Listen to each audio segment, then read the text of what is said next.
நோவா காலத்துல நடந்தது போல நடக்கும். நோவா காலத்துல குடும்பம் குடும்பமாய் கர்த்தரிடத்துல எடுத்துக்கொள்ளப்பட்டாங்க. ஒரு குடும்பம் முழுவதும் எடுத்துக்கொள்ளப்பட்டுச்சு.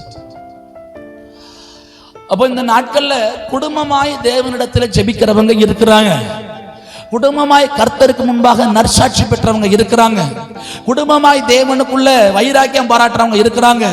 இவர்கள் குடும்பம் குடும்பமாய் எடுத்துக்கொள்ளப்படுவார்கள். அதுதான் இப்ப நோவா காலத்துல நடக்குது.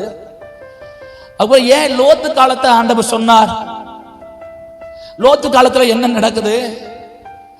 லோத்துவினுடைய மனைவி பாருங்க, லோத்துவின் வார்த்தைக்கு கீழ்ப்படியாம, கர்த்தருடைய வார்த்தைக்கு கீழ்ப்படியாம பின்னிட்டு திரும்பி உப்பு தூணாய் மாறிட்டார்.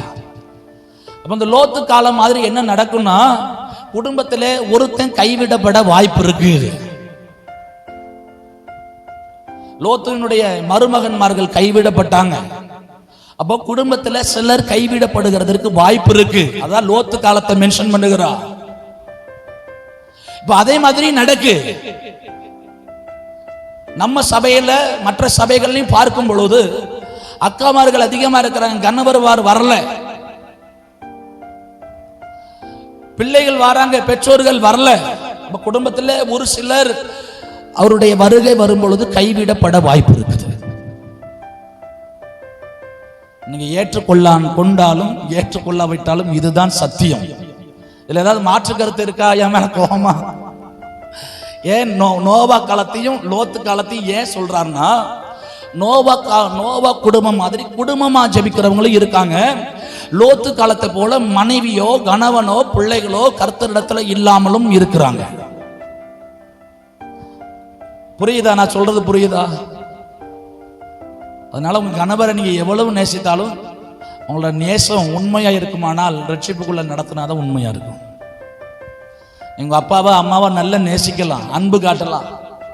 நேற்று ஒரு செய்தியில வாசிக்கிறேன், உங்க பிள்ளைகள் மேல நீங்க உண்மையான அன்பு வைத்திருந்தால் கடையில விற்கிற லேசோ பாக்கெட் தின்பண்டங்களை வாங்கி கொடுக்காதீங்கன்னு சொல்றேன். நான் உங்களுக்கு சொல்றேன், உங்க பிள்ளைகள் மேல உங்க பெற்றோருக்கு மேல உண்மையாய் அன்பு இருந்தா இங்க சபைக்குள்ள ரட்சிப்புக்குள்ள நடத்திருங்க.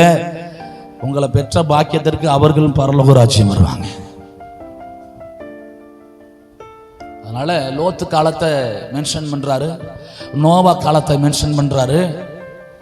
நோவா காலத்துல குடும்பம் குடும்பமாய் எடுத்துக்கொள்ளப்பட்டாங்க. லோத்து காலத்துல குடும்பத்துல ஒருத்தி கைவிடப்பட்டாங்க, 2 மருமகன்மார்கள் கைவிடப்பட்டாங்க. அதனால உங்க அன்பை உண்மையா காட்டுங்க.